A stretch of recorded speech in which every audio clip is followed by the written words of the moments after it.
Let's imagine आपने एक case किया हुआ है और उस केस के अंदर जो डिसीजन आता है वो आपके फेवर में नहीं आता। सो आप एग्री फील करते हो और आप उस फैसले को चैलेंज करना चाहते हो। चैलेंज करने के लिए आप उस फैसले के अगेंस्ट अपील करते हो और जब आप उस फैसले के अगेंस्ट अपील करते हो साइमल्टेनियसली जो दूसरी पार्टी होती है सूट में वो भी आपकी तरह उस डिसीजन से एग्री नहीं होती। लेकिन आपने अपील का रूट चूज़ किया है, वो पार्टी अपील नहीं करती बल्कि वो सेक्शन 12(2) ऑफ सीपीसी की दरख्वास्त फ़ाइल कर देती है। अब सेक्शन 12 सबसेक्शन 2 ऑफ सीपीसी की एप्लीकेशन बेसिकली किस मैटर से डील करती है? ये इस मैटर से डील करती है कि अगर कोई पार्टी कोर्ट के डिसीजन से एग्री नहीं है और वो उस डिसीजन को चैलेंज करना चाहती है इस ग्राउंड पे क्योंकि उसे लगता है कि ये जो डिसीजन ये जो डिक्री आया है ये फ्रॉड की बेस से लिया गया है या मिस रिप्रेजेंट करके लिया गया है या कोर्ट के पास इस फैसले को करने की जुरिस्डिक्शन नहीं थी। इन तीनों ग्राउंड में से किसी भी ग्राउंड पे अगर कोई पार्टी इस फैसले को चैलेंज करना चाहती है तो वो सेक्शन 12(2) सीपीसी की दरख्वास्त देती है। सो आपने अपील की, उसने अपील नहीं की, उसने 12(2) की दरख्वास्त दे दी। अब जब आपको ज़ाहिर-सी बात है जब दरख्वास्त दी जाती है, केस फाइल किया जाता है तो फेयर ट्रायल जो आर्टिकल 10 ऑफ कॉन्स्टिट्यूशन पाकिस्तान है वो कहती है कि सिविल या क्रिमिनल केस में हर तरह के मैटर में किसी पर्सन के अगेंस्ट अगर आपने कोई उस पे क्रिमिनल लायबिलिटी इम्पोज़ करनी है या सिविल ऑब्लिगेशन इम्पोज़ करनी है तो फेयर ट्रायल उस पर्सन का राइट है। फेयर ट्रायल में क्या चीज़ आ जाती है कि एवरी प्रोसीडिंग जो है वो केस के अंदर उसको फ़ॉलो किया जाए। अब ज़ाहिर-सी बात है जब दरख्वास्त दी जाती है, केस फाइल किया जाता है तो दूसरी पार्टी को इन्फॉर्म किया जाता है कि भई आपके अगेंस्ट ये दरख्वास्त हो गई, नोटिस दिए जाते हैं।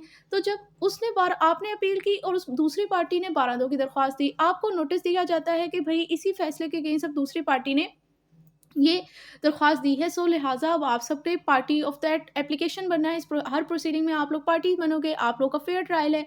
तो अब आप ये सोचते हो कि भई देखें, जो इस पार्टी को चाहिए वही रिज़ल्ट तो मुझे भी चाहिए क्योंकि ऑब्वियसली एक साइड पे तो आप दोनों ही पार्टीज़ इस डिसीजन के अगेंस्ट हो, लेकिन आपने रूट डिफरेंट चूज़ किए हैं। आपने अपील कर दी है, दूसरी पार्टी ने एप्लीकेशन दे दी है, लेकिन रिज़ल्ट आप दोनों को एक ही चाहिए क्योंकि आप दोनों ही इस फैसले से मुतमईन नहीं थे। तो उस प्रिंसिपल पर रिलाय करते हुए क्योंकि आफ्टर ऑल दुश्मन का दुश्मन दोस्त ही तो होता है।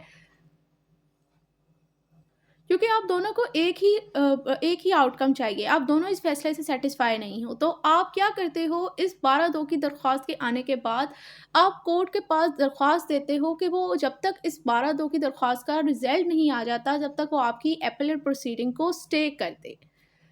अब बात में दम तो है, ये बात लॉजिकल तो लग रही है क्योंकि आपका पॉइंट ऑफ व्यू यही है कि भई देखें हम दोनों ही इस फैसले से एग्रीव्ड हैं, हम दोनों को यही रिज़ल्ट चाहिए कि कोर्ट इस डिसीजन को सेटिसाइड कर दे। हाँ, हम लोगों ने रूट डिफरेंट चूज़ कर लिए हैं तो कोर्ट के लिए बेहतर नहीं है कि वो एक ही मैटर को सुन ले, वो 12(2) की दरख्वास्त को ही सुन ले क्योंकि अगर ये सक्सीड हो जाती है तो अपील की तो ज़रूरत ही नहीं पड़ेगी। अब बात में आपके दम है, वज़न है, लॉजिकल लग रही है आपकी बात। लेकिन ये हकीकत के बरक्स है। अब ये हकीकत के बरक्स क्यों है?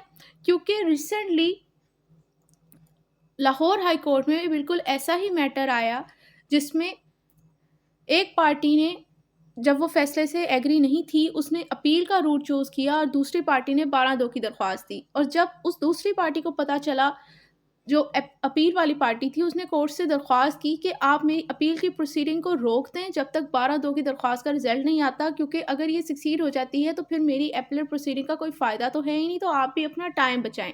लेकिन कोर्ट ने उसकी इस दरख्वास्त को रिजेक्ट कर दिया और अपीलेट प्रोसीडिंग को कंटिन्यू ही रखा।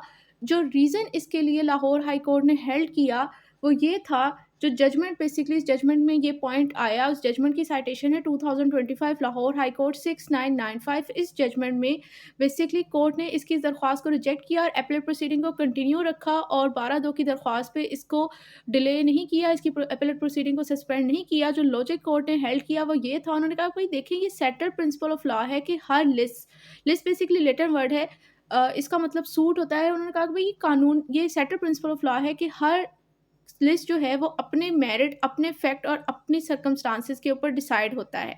सो इसका मतलब ये हुआ कि जो 12(2) की दरख्वास्त है और जो अपील की प्रोसीडिंग है वो अपने फैक्ट्स एंड सर्कमस्टांसेस और मेरिट के ऊपर डिसाइड होंगी।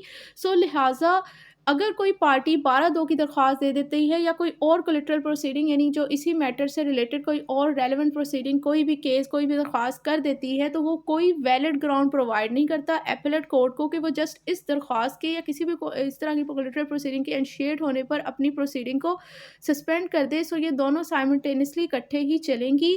12(2) की दरख्वास्त कोई वैलिड ग्राउंड नहीं प्रोवाइड करती एपेलेट कोर्ट को कि वो अपनी प्रोसीडिंग को स्टॉप कर दे। जस्ट सिर्फ़ इस ग्राउंड के ऊपर कि जो इसकी दरख़्वास्त का रिज़ल्ट है वो पूरे केस के आउटकम जो लास्ट में रिज़ल्ट आएगा उसको चेंज करने की सलाहियत रखता है।